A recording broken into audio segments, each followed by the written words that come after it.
Fire sprinkler systems were invented over 120 years ago.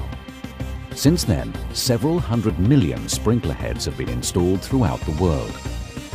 In that time, they've effectively protected thousands of buildings, helped to prevent the financial collapse of numerous businesses, saved countless lives, prevented innumerable burn injuries, and protected the environment from catastrophic fire-related pollution. They're universally acknowledged as the most effective first line of attack against fire.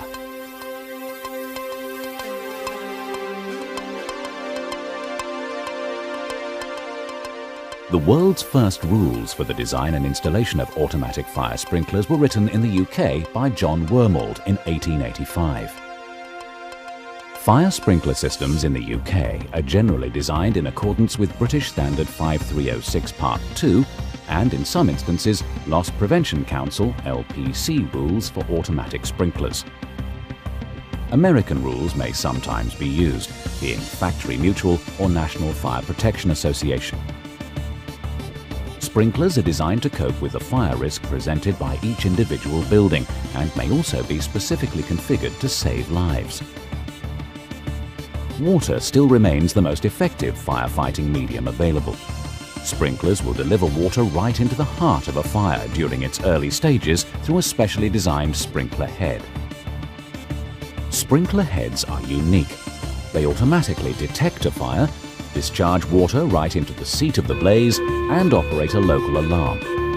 They can also operate a remote alarm to alert the fire brigade or other emergency centre.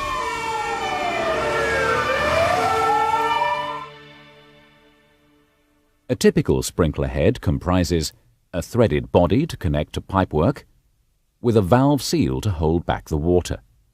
The valve seal is retained by a glass bulb which contains a liquid that has a high coefficient of expansion. A small measured quantity of vapor remains trapped when the bulb is hermetically sealed. When the liquid expands under the influence of heat from a fire, pressure in the bulb rises until the vapor is compressed. Further increases in temperature cause a rapid build-up of pressure sufficient to shatter the bulb, releasing the valve seal and allowing the water to flow onto a water distribution deflector.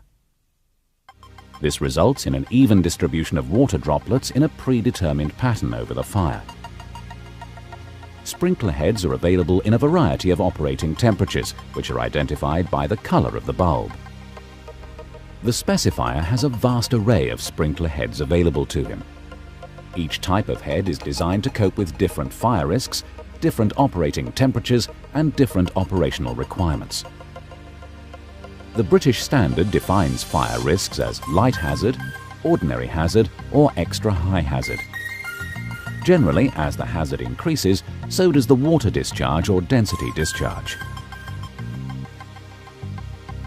Conventional sprinklers can be mounted in either the upright or pendant position, with a deflector designed to spray a proportion of the water discharged onto the surface of the ceiling. Spray sprinklers in upright or pendant positions are used for applications where all the water needs to be discharged downwards. Sidewall sprinklers are primarily used to keep ceilings clear of pipework for aesthetic reasons or to avoid having to disturb existing ceilings when installing. Each sprinkler protects up to 17 square meters in light hazard fire risks and 9 square meters in ordinary hazard fire risks. Sidewall sprinklers with extended coverage are specifically designed to give an extended coverage of water distribution, with one sprinkler able to protect an area of up to 21 square meters. This type of sprinkler must have a quick response bulb. In a fire, few deaths result from direct contact with flames. The greatest threat comes from inhalation of the products of combustion, such as carbon monoxide, hydrogen cyanide, hydrogen chloride, other toxic gases, and the associated heat.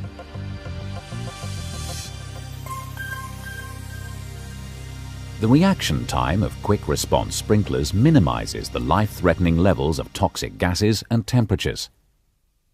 In many environments, there are people who cannot escape without assistance, such as in hospitals or homes for the elderly. Quick response sprinklers provide valuable time for those in charge to assist their escape. A sprinkler head is connected to a water supply via a network of pipes fed throughout the building. The area protected by each sprinkler head can vary from 9 square meters to 21 square meters depending on the fire risk. The pipework is hydraulically designed to ensure the correct flow and pressure of water is maintained at each sprinkler head. The water supply to the system can be fed from the town main for light to medium fire risks, such as residential, offices, hotels, and light manufacturing and commercial occupancies.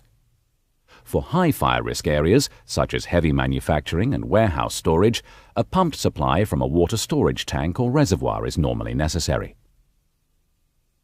The design requirements are specified in the British Standard BS 5306 Part 2 and LPC, FM or NFPA design rules.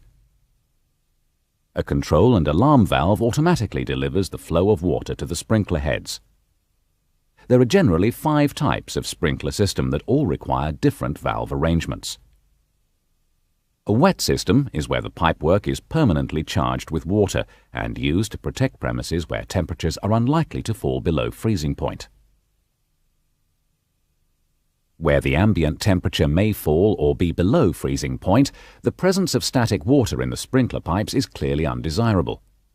In this situation, a dry system can be installed in which the pipework is charged with compressed air. When a sprinkler operates, the compressed air is released and the control valve opens, allowing water to flow into the pipework and to discharge from the operated sprinkler heads. An alternate wet and dry system, as the name implies, allows the system pipework to be alternately charged with water in summer and with air in winter, when there is a risk that the ambient room temperature can fall below freezing. Pre-action systems are comprised of a standard sprinkler system and an independent electrical system of heat or smoke detectors installed in the same areas as the sprinklers. On receipt of a signal from 2 or more detectors, the main control panel automatically opens the control valve, allowing water to flow into the sprinkler pipework. Water is only discharged when the individual sprinkler heads reach their operating temperature. Any physical damage to a sprinkler in a non-fire situation will not result in water discharge, but will cause both visual and audible alarms to be raised at the main control panel only. A deluge system, unlike any other typical sprinkler system, is designed specifically for high-hazard applications with fast fire growth potential. The deluge valve is actuated by a separate detection system responding to a fire. This brings a large number of open sprinklers into action simultaneously throughout the protected area. The successful performance of sprinkler systems has been detailed in records from across the world, paying testament to their outstanding reliability and effectiveness. In Australia and New Zealand, where it's a requirement that all fires must be reported, records reveal that over a 100-year period, sprinklers successfully controlled 99.5% of fires in sprinklered premises. Statistics collated in Europe over the last decade are remarkably similar, showing that in fully sprinklered premises, 99% of all fires have been controlled by the sprinkler system. The reason sprinklers are so effective is because they attack the seat of the fire before it has time to grow and spread. There's no excessive use of water. In Germany, for example, 86% of fires in sprinklered locations have been controlled by 5 or fewer heads. In the UK, it's reported that of the fires in sprinkler-protected buildings over a 10-year period, almost half were controlled by 1 or 2 sprinkler heads only. Fire brigades, local government authorities and politicians alike have all seized upon these statistics. This has generated numerous campaigns for sprinklers to be installed in applications that could only ever have been dreamt about when sprinklers were first commercially launched over 120 years ago. That's because sprinklers are unique. They not only detect a fire and raise an alarm, they operate to control it and in many cases extinguish the fire before the arrival of the fire brigade. Only the sprinkler heads closest to the fire operate. Water is discharged by a sprinkler directly onto a fire at a rate of a minimum of 60 litres per minute, in comparison with an unsprinkled building where the fire brigade using only 1 fire hose could discharge 500 litres per minute. The fire will also be much larger, as it will have grown for at least 10 minutes before the fire brigade arrive, so the likelihood is that more than one hose would be used. Worldwide research shows that of the 40 million sprinklers installed every year, only 2 may operate accidentally. This is because every head is individually tested before leaving the manufacturer. Sprinklers are economical to install. For example, in the case of office blocks and hotels, the sprinkler system would cost about the same to install as a quality carpet for the equivalent area. Sprinkler systems will have a lifespan of at least 25 years, probably 50 years. Some systems are still in use today that are over 120 years old. The threat from fire will never change. It will always be with us, endangering life, property, and the environment we live in. Fire sprinklers will protect us and future generations. Fire sprinklers. Protection for life.